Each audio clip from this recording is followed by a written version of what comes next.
Hello, everybody, and welcome to the Radical Candor podcast. I'm Jason Rosoff. Kim is out today. I'm Amy Sandler, and today we're talking about app overload at work. There was a survey by Forbes Advisor, and it found that people spend half their working week using communication apps. And this doesn't even take into account the half dozen or so other apps most people are using during their workday, just for themselves. There was a Harvard Business Review study from 2022, and it found that the average worker spends around 4 hours per week reorienting. I'm having to reorient myself around that word, reorienting themselves after toggling between apps. Jason, just before I go on, how would you define reorienting after toggling? Everybody's experienced this with whether or not they recognize it, but there's a cost that for example, let's say you're in the middle of writing something and a notification pops up in the upper right-hand corner of your screen and you sort of look over at the notification and then you look back, and even though it was only a few seconds, you often have to reread the last part of the sentence that you had written in order to remember where you were. Great. And so just to quote the study, that Forbes Advisor study, it says, quote, psychology and neuroscience have shown that jumping between tasks, also called context switching, is cognitively taxing.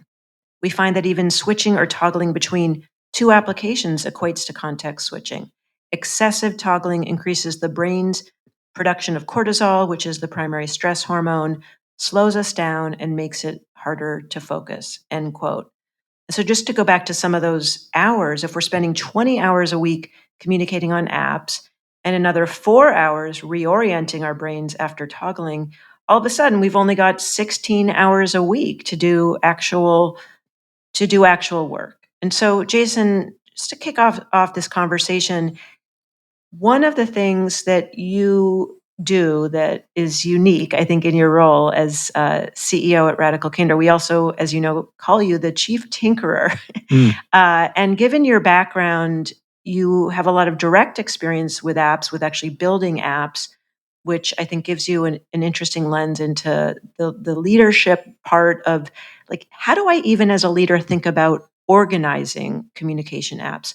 What kind of apps do we use? How do we decide them? How do we engage with them as team members? How do you even think about that as a leader? Part of the problem is that most leaders don't really think about it. There's a fundamental issue that appeared about 40 years ago with the popularization of email, which was Wait a minute, 40 years ago? Yeah. Yes. From DARPA or from actual usage? No, in the 80s, email was starting to be popular. It become in popular use. In the 90s, it took off as a consumer thing, and ever since we've been living with it. My brain is toggling between what you just said and my own personal history with email. My first email address, I was working at a university, so it was in the early 90s. When was your first email address? My first email address was an AOL email address, and it was probably right around 1990, 91 maybe, something like that. I just have to tune in. This is Brandy, the producer, writer.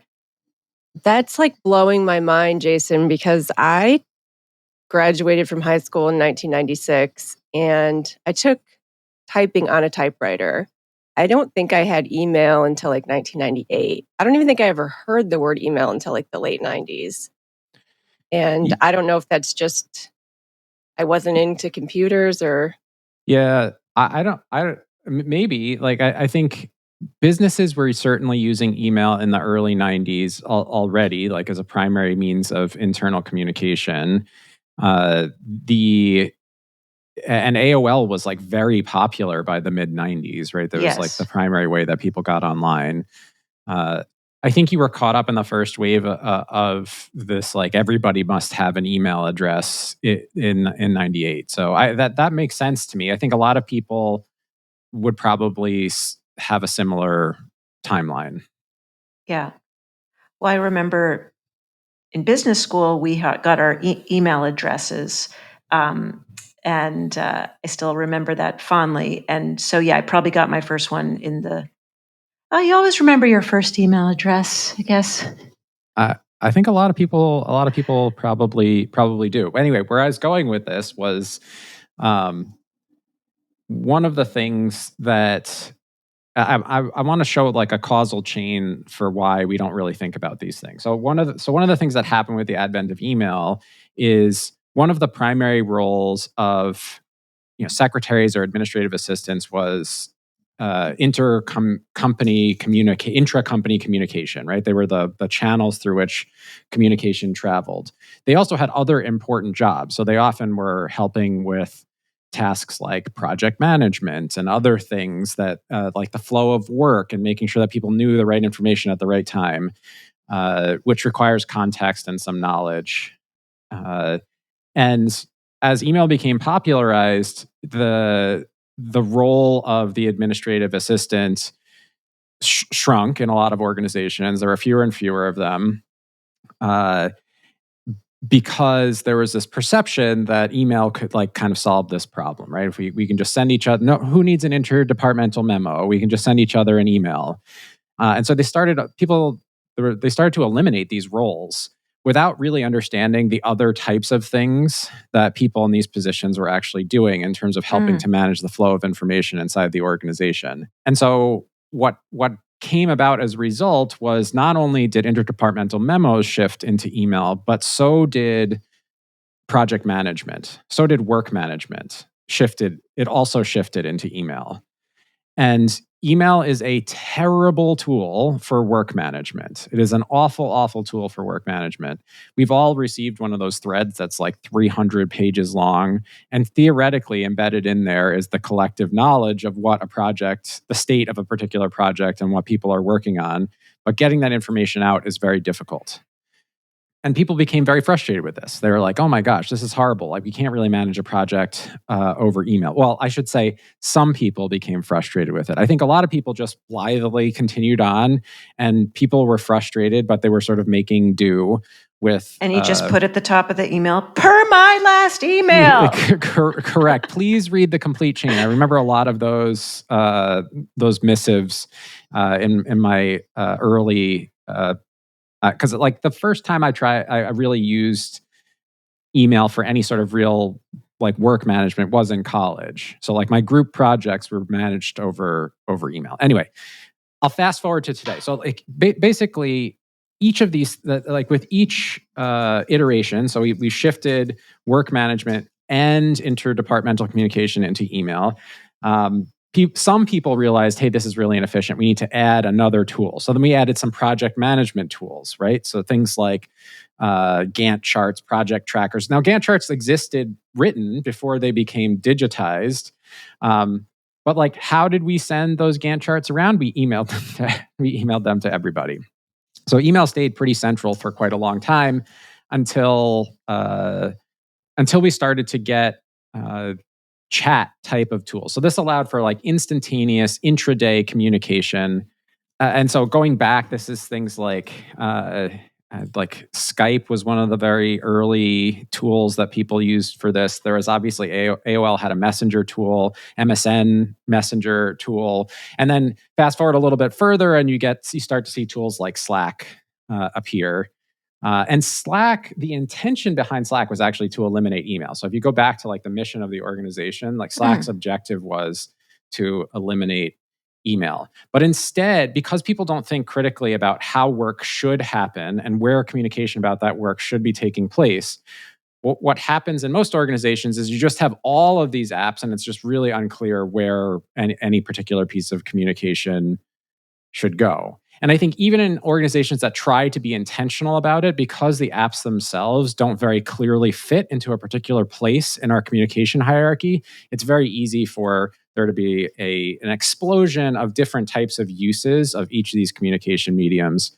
And so the research was completely unsurprising to me. And I have a lot of compassion for the fact that people on both sides. So both leaders and managers who are trying to make the processes better, and for the people on the other side who are just overwhelmed by all the sort of apps and communication channels, I have compassion for both. And I can see why we wound up in the place that we did. So Jason, based on that perhaps most leaders have not had an intentional policy around that. How have you thought about integrating various tools at Radical Candor, especially at the same time that AI is delivering all of these new tools simultaneously? Yeah.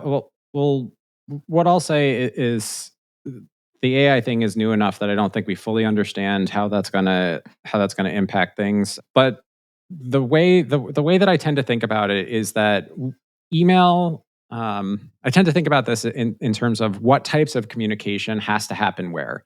So Slack did not succeed in its mission. Email is still necessary. And the primary reason why email is still necessary is because Slack is an enterprise tool, which means that only the people who work for your company have accounts in Slack.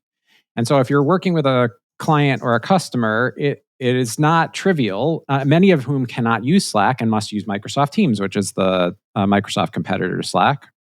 Uh, it's not easy to communicate in and out of your organization through Slack. So that means email still exists. So, but the question is, what is email used for? And uh, and that's really the question you need to ask as you go down your stack. Is like, what kind of communication is happening in here on what time scale, and what norms or expectations should we set around that communication? So for us, the email is an external communication tool. It is the primary way that we interact with our clients. It's important to note probably that we're an entirely remote and distributed team. Uh, Mm-hmm. there may be other norms that form around email in an organization that is co-located, like or show up in an office together somewhere. But for us, it's an external communication tool. So it's the way that we sort of document our communication with our clients and external partners and things like that. And then internally, we will often use it as a way to communicate longer form, sort of like ideas that we might be having, discussions that we might be having. But one of the norms that we've developed, and I think that we stick to pretty well, is once something becomes very sort of complicated in email, meaning like there's a lot of different points of view or something's unclear, we're like, Mm-hmm. okay, email it has served its purpose and we need to have a synchronous conversation. So there's a norm that we've set internally, which is like, hey, if things are really confusing over email, like put the email down and like pick up the phone and call the person or set up some time to meet with the person later in the week. So that pressure release valve solves a lot of problems with email, because I think most of the worst of email is when you're on reply 75 in an email chain and you don't know how you're going to get out of that mess. And I think that happens a lot because because teams don't have a norm of like how to escape or when to pull the ripcord on an email chain. I would agree. I think we do a really good job of that as a team. And one thing I'm curious about, I'm aware we don't necessarily have an explicit norm around this of when is something for Slack and when is something for email. So for example, we've got a lot of different channels in Slack about a lot of different content topics. Some are, research or fun or even about AI, as well as message threading. From your perspective, what is something that warrants like a direct message in Slack versus an email? Way back when we introduced Slack, the way that I introduced it was that email can have like an up to 24-hour turnaround time by default, like with no explanation. Like like it can take you a day to get to an email. We all have lots of email in our inbox. We can't expect immediate responses. I will say our clients don't feel the same way. So the one challenge that we have is that external expectations about email don't match internal expectations about email. But if I send an email and I don't get a response in the same day, I don't assume that something has gone wrong. Whereas Slack, the way that I see it is during business hours, Slack is the kind of thing where I'm like, hey, this could use immediate or near immediate attention. And if it doesn't need immediate attention, if instead I think like chat is a better place to have a back and forth about something, I'll often say like, hey, I don't need an immediate response. Like, don't worry about responding right away, but I want to drop this here so we remember to talk about it later. But that's in my mind, that's what Slack is for. Is like when there's something useful to discuss in real time, Slack is much better than email. both for its informality and for the instantaneity of knowing, that when you're in a conversation with somebody, like they're typing back to you, that sort of a thing. So it provides a sort of synchronous text-based alternative to email for like things that require more immediate responses. So let's broaden this out into all of the different apps that are available now, and to how we as individuals might start to think about that toggling cost.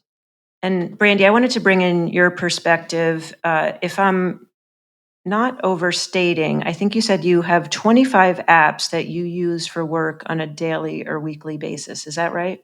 That is correct.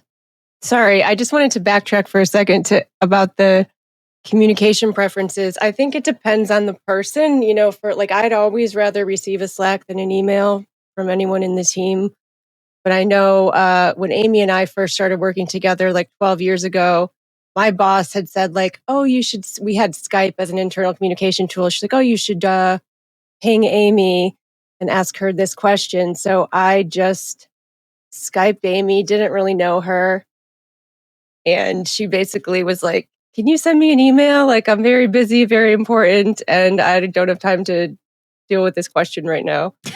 But I didn't know her well enough to know that she would have preferred to send, have the email sent.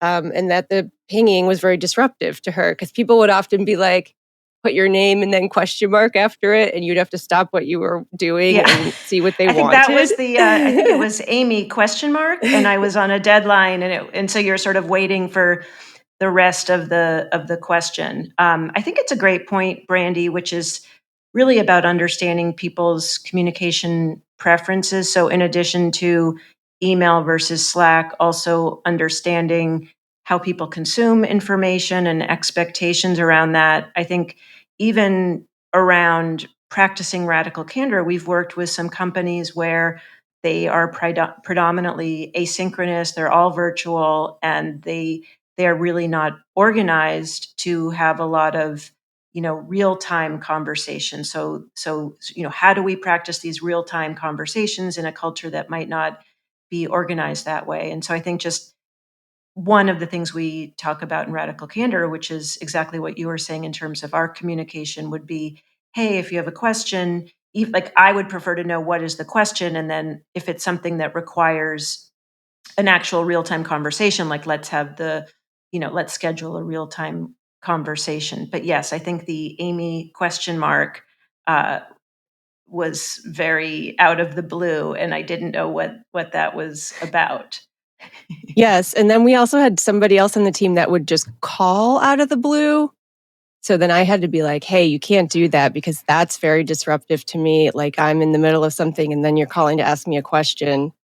But some people might prefer to be called. Yeah. So I think it's really about getting to know your team. Sorry, I didn't mean to interrupt you, Jason. Oh no, you didn't. I was going to build on that. This is a place where I actually I think this is one of the culprits for why there are no rules for what communication goes where. It is like personal preference. I tend to agree with you that in an ideal world you should be able to do that. And on a team of 7 people, I feel like we can accomplish that relatively easily. But on a team of 100 people, there's literally no way to keep track of whose preferences are what. And I think it becomes critically important that that you set norms and expectations and require some sort of conforming to a set of norms as opposed to like basing it entirely on personal preference. So that in my mind, that's the difference between saying, because what we don't want to have happen is we don't want something to go in email that requires an immediate response, and the team and that person doesn't check email on a regular basis. So there needs to be some way to differentiate like something that is like more real time or immediate versus something that can take more time. And maybe in your organization, email is real time. Like you expect everybody is checking their email, once an hour. I would not recommend that, but maybe that's your expectation. But yeah, I think that's really the challenge. Is in these large organizations, there's so many preferences. It's really impossible to keep track. And because of all of that, there are no norms that have been established. And then people are sort of like in the wilderness figuring it out for themselves and or putting up with, Jason prefers this and Brandy prefers that. And so now I feel like there's no way for me to like talk to Brandy, Amy, and Jason about this thing at the same time because Brandy doesn't like Amy doesn't want a Slack ping. Brandy does want a Slack ping. Neither Brandy or Amy like to be called. So like what is left to me if I need to get, you know what I'm saying? Like that's the thing that we're trying to avoid. And I think that, a lot that of leaders comes up have sort a of lot. given up. Yeah, that comes up a lot in Radical Candor in terms of even just one of our examples of someone who, one of the examples of a difficult situation. How do you give someone feedback who, pings frequently with last minute requests or puts everything into multiple emails rather than one email? So there's almost a forcing of toggling by the nature of the communication. So for example, I might have said to Brandy, like, hey, if something is urgent, let me know that it's urgent, or we have a norm that we put urgent things in Slack. And so I know if someone's reaching out to me and says, hey, Amy, like that's an urgent thing, right? So you can kind of manage accordingly. So I do think there's something around what you're saying, Jason, of like there needs to be organizational norms. Another similar one is that do we have a norm around email so that if somebody sends an email and it's not responded to in 72 hours, et cetera, how do you follow up with that if we've all agreed? Is that kind of where you were going with that? Yes, and to build on it a little bit, since I think most people who are listening to this podcast are in an organization that don't have any of these norms. Like they have no norms, they have no guideline. You know what I'm saying? They're sort of they're in the wilderness trying to figure it all out.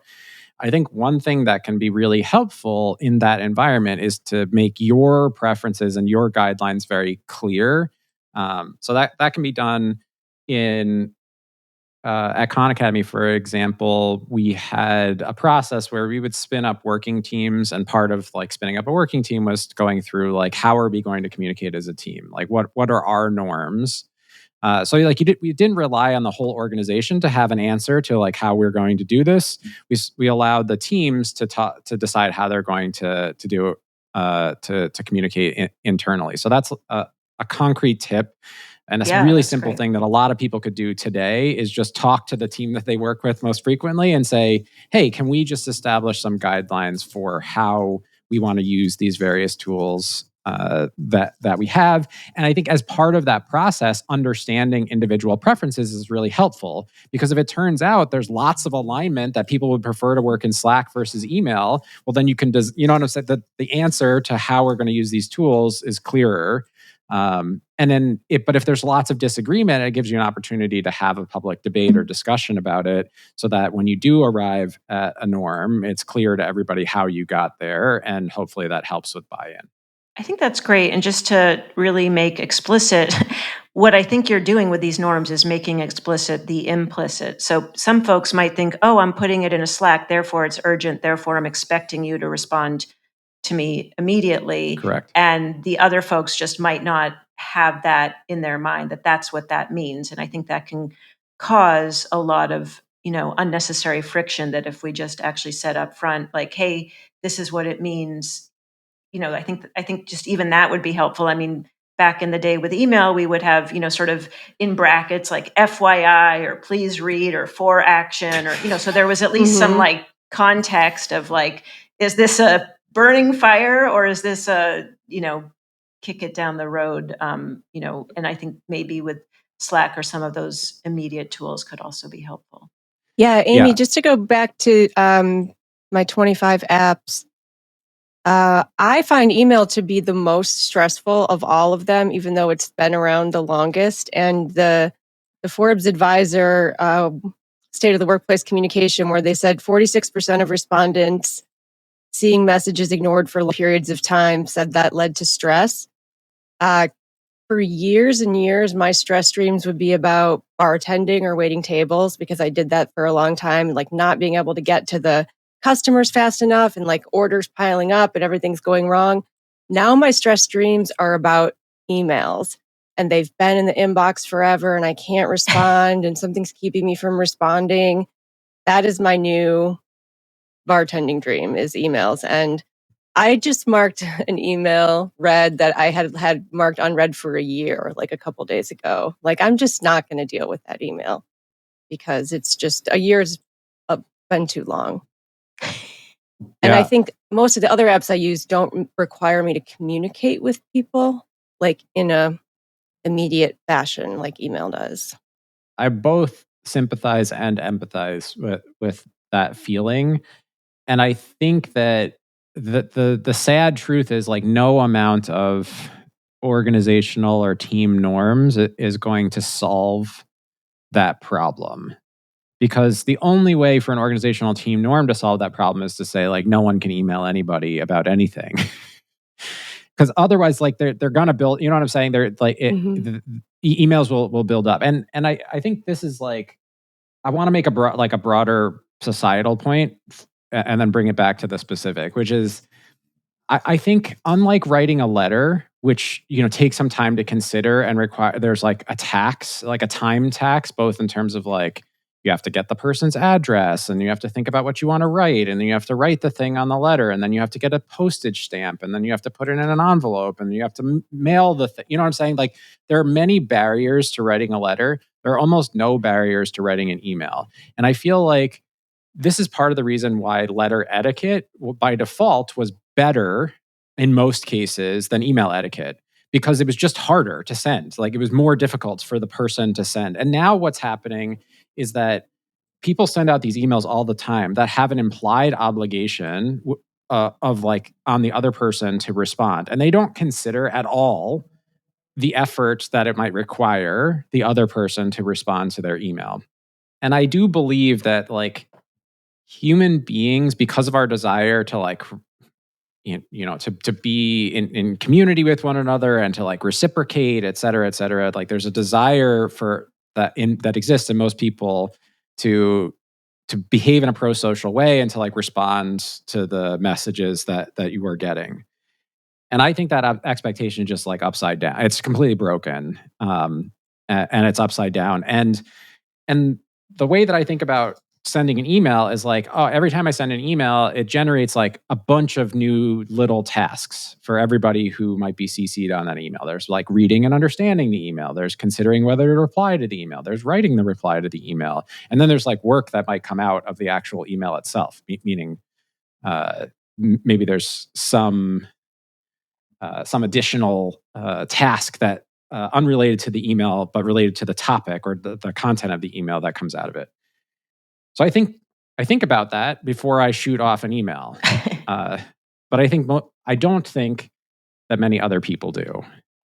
That is such a good point, Jason. And I think just even as people consider in their communications, not just, we always talk about radical candor is measured not at my mouth, but at the listener's ear.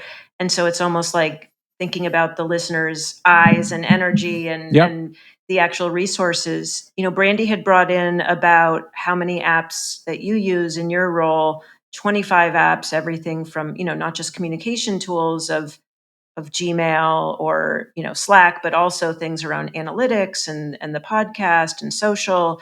And so the question on my mind, Jason, is if we almost distinguish between the stress from communication and asynchronous communication, and how do I manage those relationships and norms.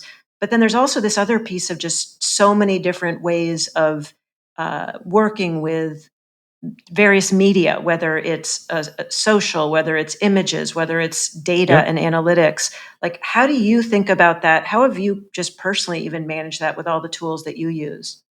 So if we go back to the core piece of guidance, which is whatever is in your locus of control, so like maybe on your small team, or maybe just like even sharing how you treat these communication tools, even if there's no norm on the team, but to communicate with the people you work with regularly, here is how I use email, here is how I use Slack, here is how I use Google Docs, whatever the communication tools are that you're using right now. If you take that step, you've created a pathway to stopping the noise that is generated by communication tools while you are focused and working in these other tools that are required for your job. So going back to the example from the very top of the show is, let's say you're deep into editing an image for a social post. and you get 3 Slack notifications, which are like Amy question mark. You know what I'm saying? Like that pops Yeah. up and it's like, you there question mark. And then the last one is like, I've got a question, period. You know what I'm saying? Like, and you're trying to decide, what do I do? By the way, again, that the notification that their manager is typing a message caused stress for 45% of respondents. Like, I'm just imagining the little bullets, like ... and the bubble is there. Yeah. Increasing the stress.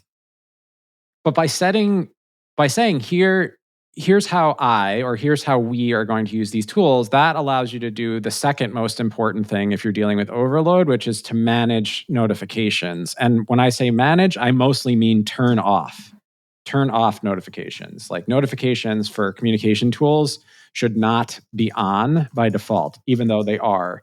I'm sure that for many people, they still have that little bubble on their email app that says you have 3,579 unread messages in your inbox.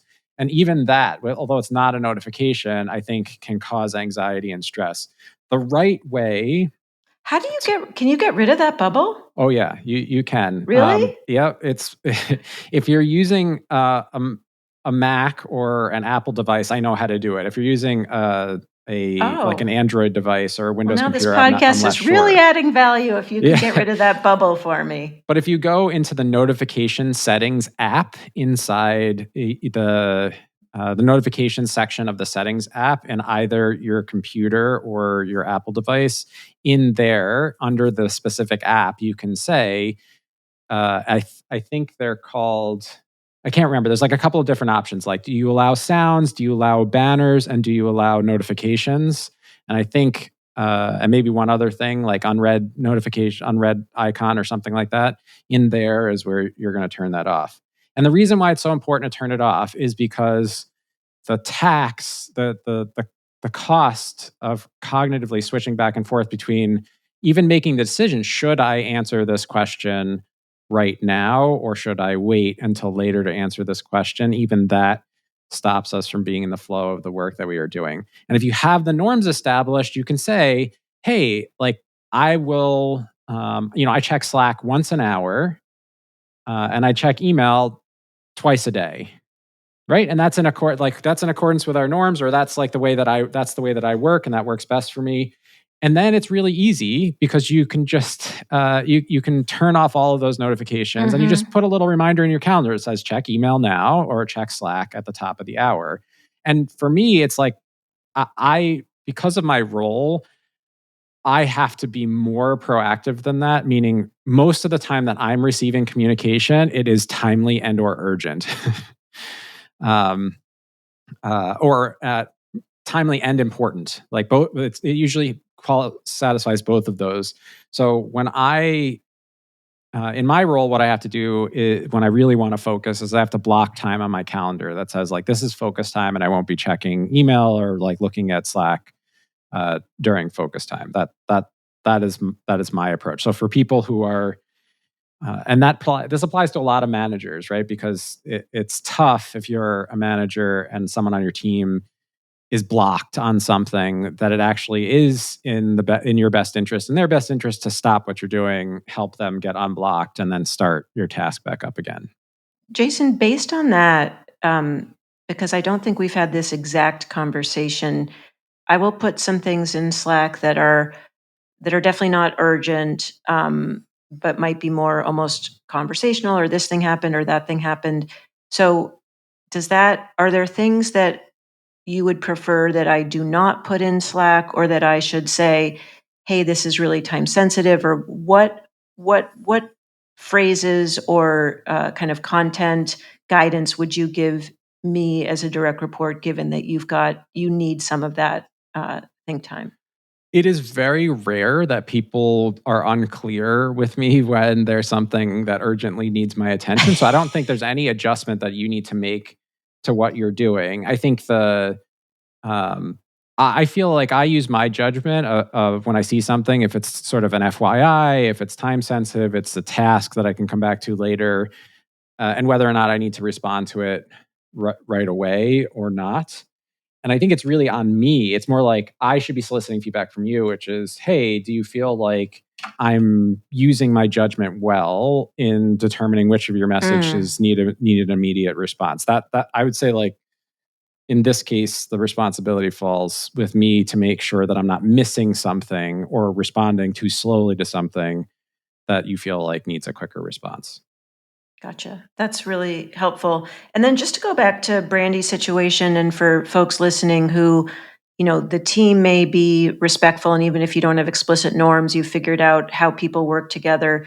But what about when you're in a role where, whether it's a marketing role or PR or client services of some sort, where you're working with lots of folks who don't necessarily have those norms, and the event is the next day, or there's urgency, and there's 10 emails associated with something that is external to your own kind of internal organization. Yeah. I think it is even more important internally to be clear about what your expectations are if you're in an external facing role, so that other people know what to do in the case that you're not responding to something that seems very urgent. For example, like a client is reaching out to us and saying, like, hey, we haven't received the contract for this event that's happening next week, and can someone make sure to send that to me? And the reason why internal communication matters is, if I went, so let's say I was on the receiving end of that email, and Nora is the person who's typically doing those contracts. And I went to Nora's calendar and it said, she's blocked out some time today to focus on finishing up a project that she's been working on for the last couple of months. Instead of bothering Nora or trying to interrupt her, I would check with Erin, who works with Nora on the operations team, and say, like, hey, I see that Nora's blocked some time today. There's this urgent thing that's come up, and can we get this done without interrupting her? That's why that internal agreement matters a lot, especially if you're in an external facing role. But what I will say is, we hear these kinds of questions fairly frequently in regards to radical candor. Like, can I practice radical candor with with a client? And I think the answer is always yes. I think you can always communicate, like, hey, here are our norms. So, and we've done this before. We've had clients who are like, email us late on a Friday, 9 p.m. Pacific time on a Friday night. And then we're hearing from them Saturday morning saying, hey, I didn't hear anything back about my email. And we say, well, that was because our office is closed, and it's closed from 5 p.m. Pacific time on Friday until 8 a.m. Pacific time on Monday. And I will say, most of the time people are like, oh, I get it. Yeah, that's not a problem. I understand. And if someone pushes back really hard and says, well, this is what I need, that's usually an opportunity for us to say, well, we can set some specific norms for this. It probably won't include emailing on the weekend, but maybe there's a way for us to more clearly communicate when something is urgent, or when the deadline for something actually is, so that we don't miss, we make the implicit explicit, and we don't miss your expectation simply because we didn't know that there was that you had one in mind, or that there was a deadline in mind for that thing. So almost always the way out of mismatched expectations is the same process of making the implicit assumptions explicit, and there's usually a way to come to some kind of agreement. Now it's time for our Radical Candor checklist, and these are tips to start putting Radical Candor into practice right now. Tip number 1, as a team and as an individual, you need to work to identify the essential communication apps that you need for your work, and then eliminate the rest of the nonsense. If it's possible to send, just because it's possible to send a notification through the charting app that you use, doesn't necessarily mean that that's the best way to communicate. If the expectation is that needs an immediate response, and the team norm is that the immediate things that need immediate responses go into Slack, put it into Slack. And it's really important to set boundaries and establish designated times for checking and responding to messages that you receive in the communication apps that you agree to use, rather than thinking the only way to do this is to be constantly available to all people at all times. And once you've established those norms, it's really important, in order to allow you to focus and to allow your team to focus, to let people control their notifications, which in most cases means turning them off when they are focused working on other stuff. Tip number 2, To make those norms more successful, talk to the folks you work most closely with, your team, and share how you like to use various communication tools. What works best for you? What are your preferences? Knowing that that might be a little different than the overall norms. So, for example, hey, Jason, here's how I'm using Slack with you. I would want to make sure that I hear back from you, in the next day or so on this type of communication. How does that work for you? And again, the importance is to continually check in, see what's working, see what could be improved. Some people might adapt their communication preferences over time. And I think the point of all of this is baked into tip number 3, which is we need to keep time in our calendars to think and focus on the work that matters the most. Even though it's really tempting to to quickly respond to an email and feel like you've ticked that thing off your list, that's probably not the most important work that you can be doing. So there's a couple ways to do this. You can put sort of buffer time or slack time in your calendar if you want some time to where you need to think broadly about the work that you're doing, or you can put some focus time on your calendar, like in the example that we gave with Nora working on her project. Because if you're not clear, if you don't make time for the things that are most important for your top priorities, you're never going to get to them. Email and Slack and Google Docs notifications will just eat up your whole day. For more tips, go to radicalcandor.com/resources. We promise we won't send you a notification, but if you do want to see the show notes, go on over to radicalcandor.com/podcast. As we like to say, praise in public, criticize in private. So please do rate and review us wherever you listen to podcasts. If you're enjoying the show and any criticism for us, go ahead, email. We will welcome these emails and read them. We promise. podcast@radicalcandor.com. We really do appreciate your emails. We can't say that strongly enough. Bye for now. Take care. The Radical Candor podcast is based on the book Radical Candor, Be a Kick-Ass Boss Without Losing Your Humanity by Kim Scott. Episodes are written and produced by Brandy Neal with script editing by me, Amy Sandler. The show features Radical Candor co-founders Kim Scott and Jason Rosoff and is hosted by me, still Amy Sandler. Nick Carissimi is our audio engineer. The Radical Candor podcast theme music was composed by Cliff Goldmacher. Follow us on LinkedIn, Radical Candor the company, and visit us at radicalcandor.com.